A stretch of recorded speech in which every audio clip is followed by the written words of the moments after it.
ரீசெண்டாக தான் தலைப்படம் ரிலீஸ் ஆச்சு. என்னுடைய தற்கொலை ஃப்ரெண்டு அதுக்குள்ள மொபைல் டவுன்லோட் பண்ணி தேட்டர் போட்டு பார்த்துருந்தான். இது என்னடா தலைக்கு வந்த சோதனை அப்படின்னு நினச்சிக்கிட்டு நம்ம படம் பார்க்க கிளம்பிட்டோம். நம்ம வந்து நைட் ஷோ தாங்க.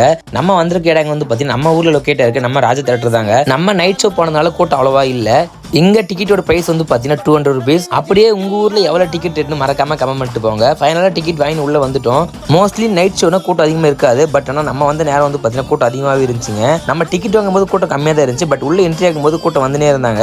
ஏகே வந்து பார்த்தீங்கன்னா தரமா என்ட்ரி கொடுத்துருந்தாரு. நான் இதுவே பார்க்கல. உண்மையாக சொல்ல போனால் படம் வந்து பார்த்தீங்கன்னா வேற லெவலில் இருக்கு. ஃபைனலாக வில்லன் கேரக்டர் வந்து பார்த்தீங்கன்னா அர்ஜுன் தாஸ் சாங்கோட என்ட்ரி ஆகிறாரு.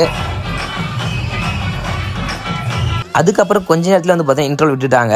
இந்த தேட்டரில் ஆன்லைன் பேமெண்ட் எதுவுமே ஒர்க் ஆகாது. ஒன்லி கையில் தான் கேஷ் எடுத்து போனோம். அதுக்கப்புறம் நான் எக்ஸ்பெக்டே பண்ணி பார்க்கல. ஹாலிவுட் கேங்ஸ் எல்லாரையும் இந்த மூவில இறக்கிட்டாங்க. ஃபைனலாக யோகி பாபு என்ட்ரி ஆகிறாரு. இதுக்கப்புறம் என்ன நீங்க எதிர்பார்த்த சாங் தாங்க.